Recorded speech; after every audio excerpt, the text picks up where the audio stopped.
Are human rights eroding in Australia? I think it's arguable that they are, and that includes probably most significantly civil and political rights, which have been most well upheld, I would say. Many people wouldn't necessarily think that rights are being eroded. But for example, our right to freedom of expression and freedom of conscience is being eroded by what we're seeing in terms of state, territory, and federal laws that limit where we can protest, how we can express ourselves in protest.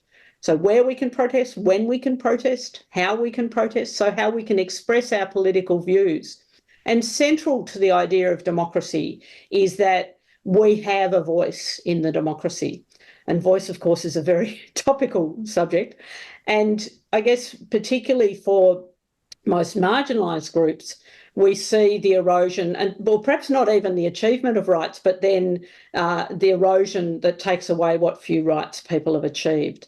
So, I would say we've come some way in terms of recognition of Aboriginal and Torres Strait Islander people in this country and recognising that they have the same rights we have. I mean, 100 years ago, they didn't have a right to vote. They didn't have a right to marry people of their own choice. All those other rights were not in place. And the same is true for people with disability. There are still limits on their right to vote. And when we see pushback from governments in terms of our right to protest or express ourselves, often those pushbacks most affect the most marginalised in our community, those who haven't achieved the same rights, because they're the ones who are most likely to be needing to protest to achieve those rights now. We've certainly seen some other areas where it is absolutely clear that we're getting erosion. So we've just had a federal debate about immigration detention and ongoing immigration detention, and our High Court has said that our government can't detain people indefinitely. And as a result of that, people have been released.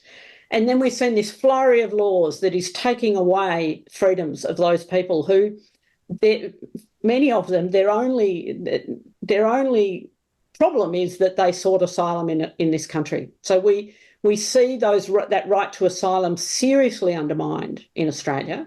We've really pushed a long way from what is recognised in the refugee conventions, which really set out that right to asylum in detail.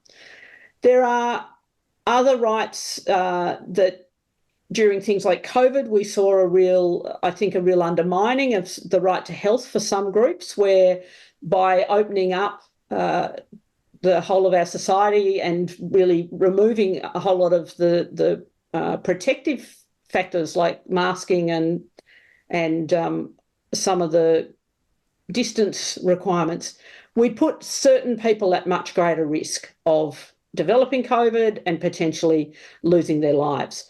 And that really says that we were putting other interests above the right to health. And often, I would certainly say economic interests were put above the right to health.